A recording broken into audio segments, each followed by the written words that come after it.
Hello everyone, welcome to learning science. आज का हमारा टॉपिक है classification according to frequency range of operation. आज हम देखेंगे फ्रीक्वेंसी रेंज ऑफ ऑपरेशन के हिसाब से एम्पलीफायर्स का क्लासिफिकेशन। फिर उसके बाद हम classification according to interstage coupling के हिसाब से एम्पलीफायर्स का क्लासिफिकेशन हम उसके बाद देखेंगे। ठीक है, तो सबसे पहले हम क्लासिफिकेशन को कॉपी पर लिखते हैं, फिर उसके बाद हम देखेंगे बुक में क्या लिखा है। टॉपिक का नाम है हमारा classification according to frequency range of operation. Frequency range of operation के हिसाब से क्लासिफिकेशन। तो एम्पलीफायर जो है एक ऑडियो फ्रीक्वेंसी एम्पलीफायर होता है जो कि ऑडियो के फ्रीक्वेंसी रेंज में काम करता होगा। ठीक है, ऑडियो फ्रीक्वेंसी एम्पलीफायर जो है वो ऑडियो फ्रीक्वेंसी के रेंज में काम करता है जो कि 20 से लेकर 2000 हर्ट्ज है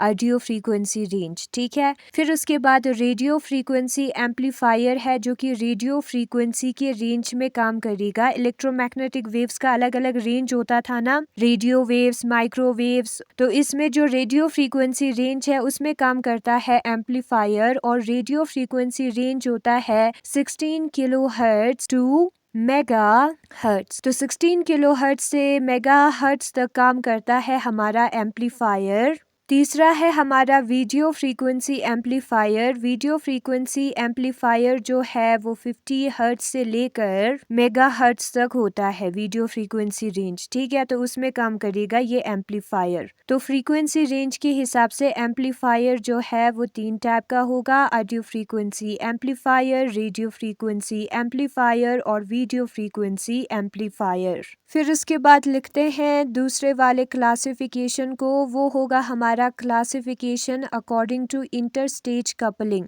अलग अलग स्टेजेस में कपलिंग कैसे हुआ है उसके हिसाब से हमने एम्पलीफायर्स को क्लासिफाई किया है। तो उसमें एक आता है हमारा resistance, capacitance, RC coupled amplifier. इसमें इंटरस्टेज कपलिंग कैसे हुआ होगा? रेजिस्टेंस और कैपेसिटेंस की वजह से हुआ होगा। ठीक है, तो इसको हम कहेंगे रेजिस्टेंस कैपेसिटेंस कपल्ड एम्पलीफायर। दूसरा है हमारा इंडक्टेंस कैपेसिटेंस, जिसको हम एल का मतलब होता है इंडक्टेंस, सी का मतलब होता है कैपेसिटेंस, एलसी कपल्ड एम्पलीफायर कहेंगे। तो इसमें इंटरस्टेज कपलिंग जो है इंडक्टेंस और कैपेसिटेंस के वजह से हुआ होगा, इन दोनों ने किया होगा। ठीक है, तीसरा है हमारा ट्रांसफॉर्मेशन कपल्ड एम्पलीफायर, और चौथा टाइप है हमारा डायरेक्ट कपल्ड एम्पलीफायर। इनके बारे में बुक में दिया होगा तो हम बुक में देखेंगे। Classification according to frequency range of operation. Frequency range of operation के हिसाब से एम्पलीफायर्स का classification. According to frequency range of operation, amplifiers can be divided into following 3 classes. Frequency range of operation के हिसाब से amplifiers को 3 types में, 3 classes में डिवाइड किया गया है, किस फ्रीक्वेंसी में ये काम करता है उसके हिसाब से। एक है हमारा ऑडियो फ्रीक्वेंसी एम्पलीफायर, दूसरा है रेडियो फ्रीक्वेंसी एम्पलीफायर और तीसरा है video frequency amplifier.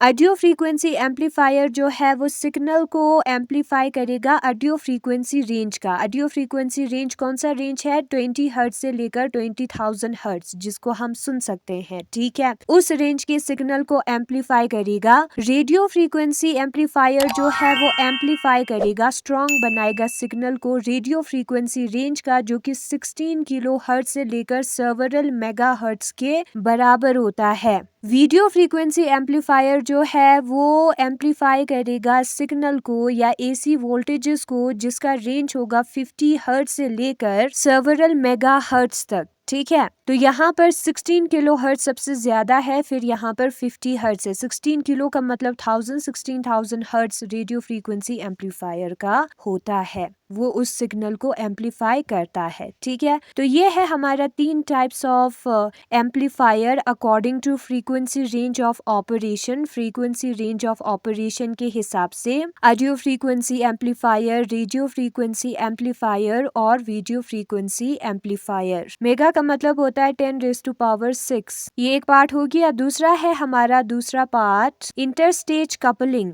Interstage coupling के हिसाब से एम्पलीफायर्स को डिवाइड किया गया है। When an amplifier is to be design for a large gain, जब हमें बहुत बड़ा सिग्नल चाहिए, बहुत ज्यादा गेन चाहिए, ठीक है। Different amplifier stages are to be used in cascade, तो अलग अलग एम्पलीफायर स्टेजेस को हम कैस्केड में यूज करते हैं। That is the output of one amplifier stage is connected to the input of next stage. एक एम्पलीफायर का जो आउटपुट है वो दूसरे का इनपुट होगा थ्रू सम कपलिंग नेटवर्क, और ये कैसे होगा, एक कपलिंग नेटवर्क का हमने उसमें यूज किया होगा। According to the network use for coupling, अब जो नेटवर्क हमने यूज किया है कपलिंग के लिए, उसके हिसाब से एम्पलीफायर्स को जो है 4 टाइप्स में डिवाइड किया गया है, ठीक है। एक का आउटपुट जो रिजल्ट है वो दूसरे का इनपुट जो हमारा स्टार्टिंग वाला है वो बन जाता है, उसके लिए हमें कपलिंग करना पड़ता है। उसके बेसिस पर एम्पलीफायर 4 टाइप के होंगे। एक होगा रेजिस्टेंस कैपेसिटेंस कपल एम्पलीफायर, दूसरा होगा इंडक्टेंस कैपेसिटेंस कपल एम्पलीफायर, तीसरा होगा ट्रांसफॉर्मेशन कपल एम्पलीफायर, और चौथा होगा डायरेक्ट कपल एम्पलीफायर। इन चारों में से out of these coupling methods, ये जो कपलिंग मेथड्स है इनमें से RC coupling is very popular. ये जो फर्स्ट वाला है वो सबसे पॉपुलर होता है, ठीक है। तो यहाँ पर डिटेल में नहीं बताया है